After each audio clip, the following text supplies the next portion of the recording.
Hi, this is Lynn Davison. I'm hoping that this is working now. Um, I'm so thrilled that technology exists like this so that we can do these things together. And what I'm hoping to do with these Facebook Lives is address a struggle that your young adult is having and identify what it is that's the root cause of that problem. And then I will offer an option of a way to get out of that problem. So today's topic is are children spending a lot of time on screens or in other activities that just are not moving their lives forward? I like to think of this as living in the comfort zone. And we know that the good life is really lived outside of our comfort zone, that we just have to continuously level up our skills and our inner strength so that we can take on more and more challenges to get what we want out of life, and that being stuck in the comfort zone is just not going to serve them. So what I don't know is, how do I change the slide? Let's see if I go to this. Will that change the slide? Okay, perfect.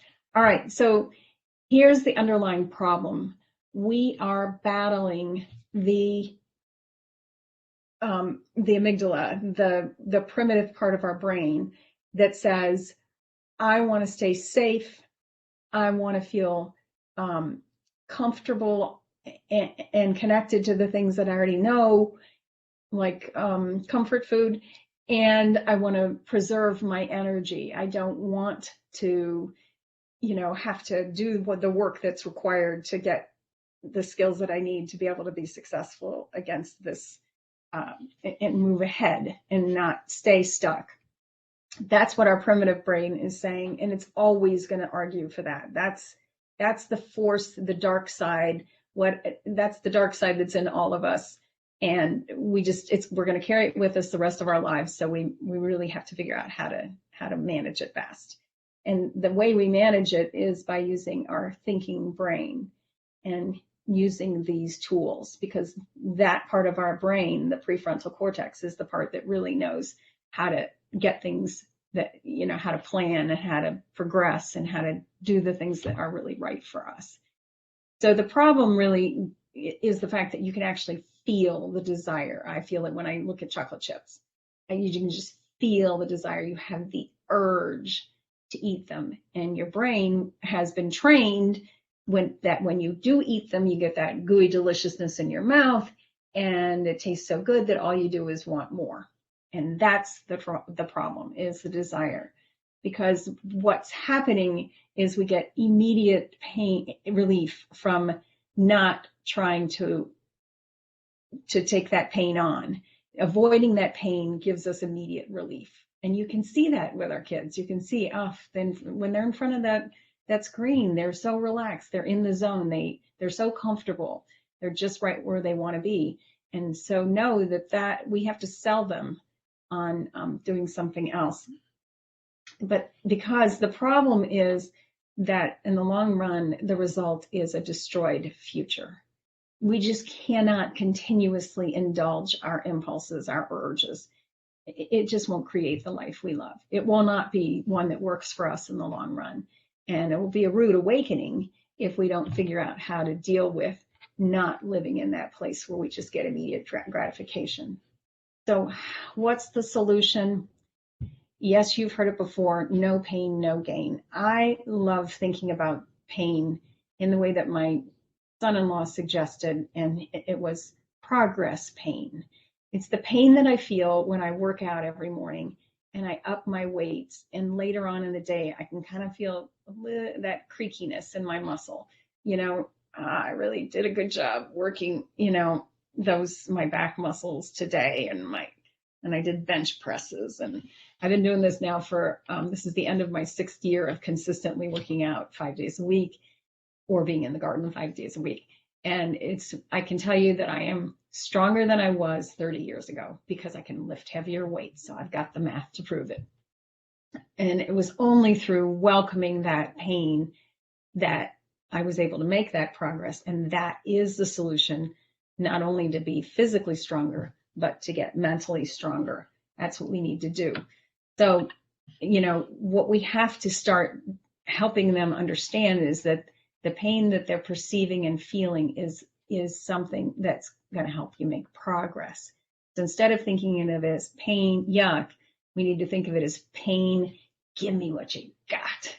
Give me what you've got, because I know that this is going to help me grow. So, what happened? No, I don't want to add content. I'm going to go to the next one. All right. So here's what we need to do. Nope, I don't want that one either. Come on. All right. Because we know that inner strength comes only to those who move forward into the face of adversity. So here's the practice. What we want to do is we want to look at that pain and look at that urge and that need to avoid, the pain of the urge, and just stare it. Notice it. Oh, how does this feel in my body? In my case, it's like this blue pulsing hourglass in my chest. I don't know, it just does. And it's like, I really want that chocolate.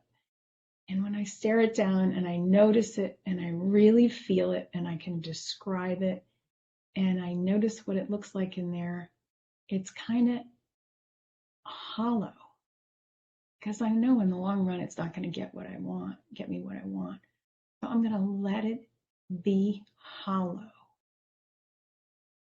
And then I'm going to wait until it subsides. It usually takes a minute or a minute and a half. And when I come out of the other side of that, I feel so powerful that I didn't give in to that urge, that I was willing to feel and notice what was going on in my body while that urge was present. I know. It's how I lost 20 pounds and have kept it off for 3 years.